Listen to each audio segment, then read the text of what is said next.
From the outside looking in, would people describe you as someone with privilege? Would they look at you and think to themselves, what does that guy have to be depressed or anxious about? I know I've been perceived that way by friends and even some of my own family members. When I shared with them that I suffered from and was treated for depression with different medications and different strategies, they were shocked. They had no idea because from the outside, looking in, they saw someone who seemed to have it all going for him. It's a common misconception that is shared by a lot of men around the world.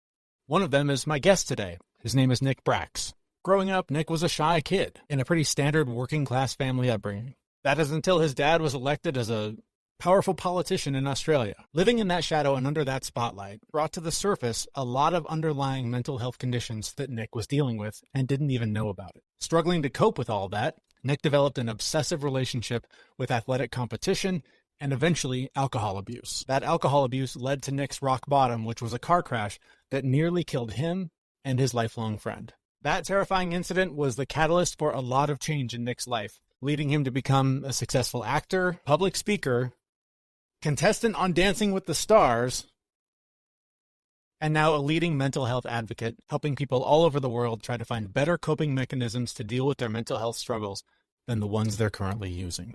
I was very fortunate to spend some time with Nick the other day to hear more about his story and what he's doing now to help people like you and me to overcome the obstacles that we face every day. But first, this is the Fit Mess, where together we learn to develop habits that help us live beyond our mental health struggles to create happier, healthier lives. He's Zach. He lives in the future with his anxiety. He's Jeremy, and he lives in the past with his depression. And we get together once a week in the present to share the obstacles we face and how we overcome them. I don't normally start with people's stories because I think that a lot of listeners are coming for solutions and less about stories. But I think yours is particularly impactful. I know that millions of people around the world have probably heard it. But for those in our audience that have not, I do want to find out a little bit more about your background, particularly your upbringing, because I know when you were young, you're the son of a well-known family, which I'll let you explain. But there was a lot of shyness and sort of hiding as a kid. So tell us a little bit about that about growing up in the environment you did and kind of the kid that you were. Yeah, sure.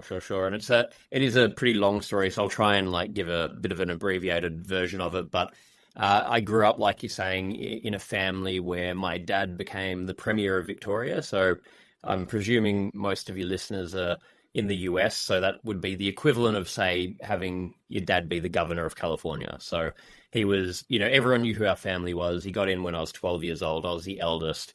Our family was then in the spotlight, very much so, one of the most known people in the state that we lived in.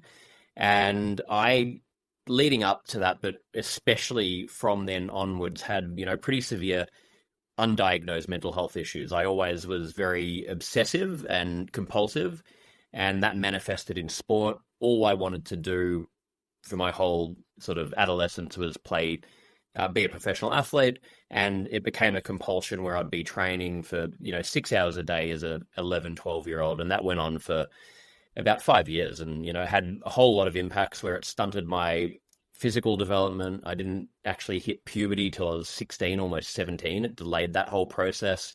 I was isolating myself. I felt shame, embarrassment, and didn't know what was going on. I didn't know who to talk to about it. And that was coupled with, and amplified from the fact my family were known in that way, and I was known as the son of this person. And it was when I finished at high school that the problems really went out of control, which I can, tell you about if you'd like to hear about that. Yeah, well, I want to get there. I'm curious. I know you said when you were a kid you were shy and kind of tried to sort of stay out of the spotlight, which is ironic being in a family that is sort of in the spotlight.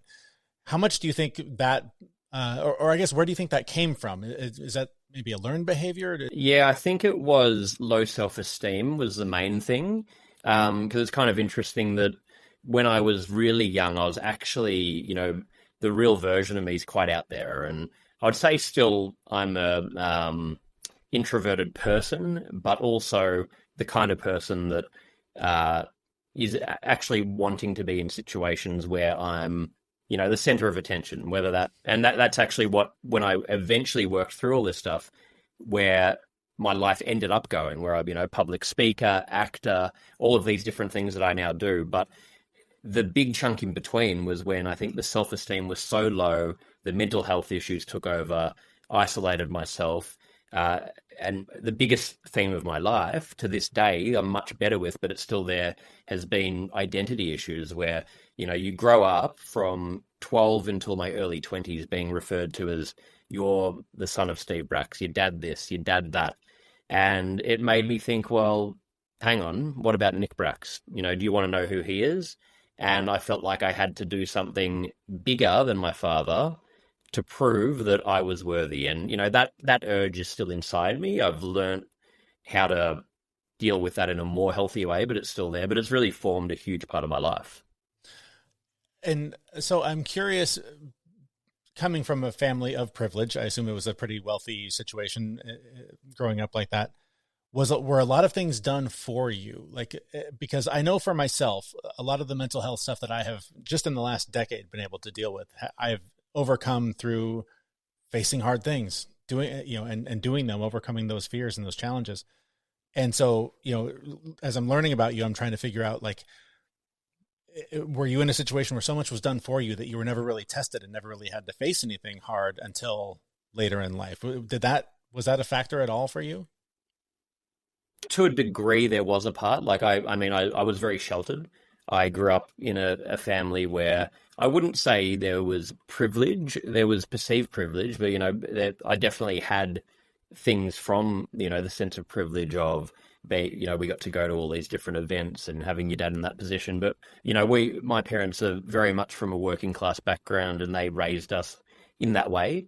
But, there was also a lot of shame where I bottled things up, and I had great parents, but they weren't emotionally open, and I didn't know how to be emotionally open. And I felt shame and embarrassment if I had even the thought of talking about something personal, and I felt that might mean I get judged or I'm complaining too much or whatever it was. So things got bottled up, and that got amplified as well because you're in this weird situation where your parents, by product of being in the position of my dad being that politician, there's paranoia about you can't say this, you can't behave publicly like this, you can't do that, you can't do this.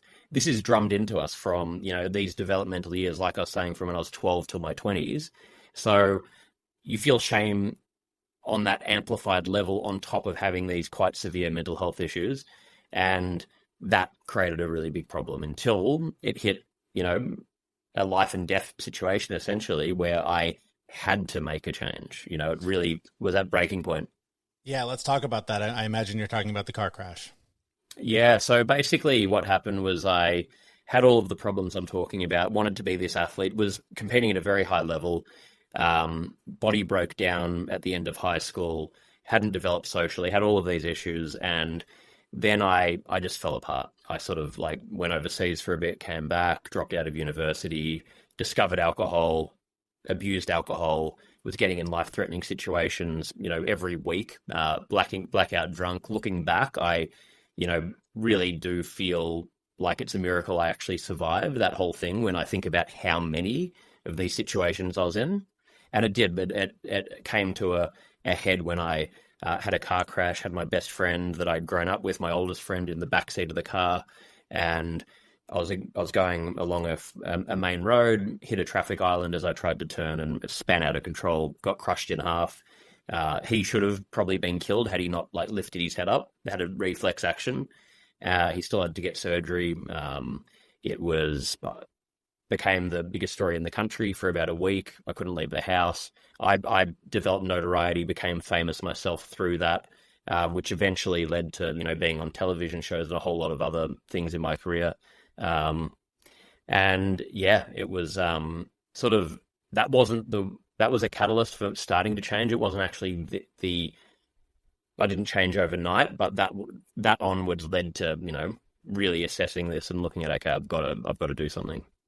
So what did you do? Because that's the thing that I think a lot of people come to shows like yours and shows like ours for is, looking for normalizing their situation, the pain they're in, their lack of ability to cope in ways that are effective, trying to find what's the nugget. And I heard you say something in your TED Talk about, the things you talk about it's not groundbreaking. It's not brand new information, right? It's stuff that's been around forever. But I know in my case and a lot of our listeners, They just need to hear the right thing at the right time. They might have heard it 100 times before, but when they hear it this time, for whatever reason, it sinks in. So what was that process for you of kind of clawing your way out of that? And it's kind of interesting that, like you're saying there, it's not rocket science, but it is like, I think really if you boil it down, it's like just taking the first step, and that could be literally anything. There's no right or wrong step. It's actually just getting things in motion and developing momentum. And I've always said when it comes to mental health, there's only one thing that you should not do, and that's nothing. So just literally anything, like talking to someone. And for me, it was that car crash happened. I said that I was going to make changes. I tried to, but I wasn't really admitting how bad I was. And it got to a point where I was almost catatonic, and my mum had to drag me to see a psychologist.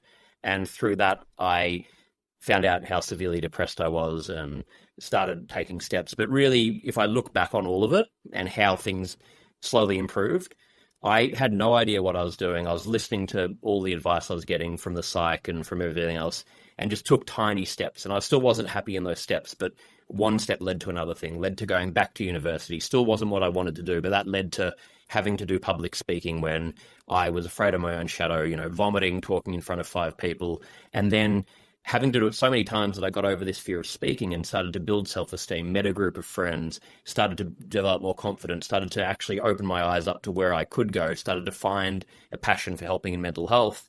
And then, a public speaking career, then taking a chance on doing acting that I wanted to do. But it was all a chain of events because of just taking a step forward, a step forward, a step forward, a step forward. So it could be the completely wrong steps. It doesn't really matter. And I think that's in life in general. As long as you're moving forward, that's going to eventually lead somewhere if you have that mindset. So I'd say just do absolutely anything. Go on, Google free mental health helpline, call them, talk to a friend, talk to whatever you feel comfortable with, just do anything. What I love about your series of events is that it started with an act of vulnerability, which sounds like it was forced vulnerability. Like your mom had to drag you to the therapist to make it happen. But as soon as you shared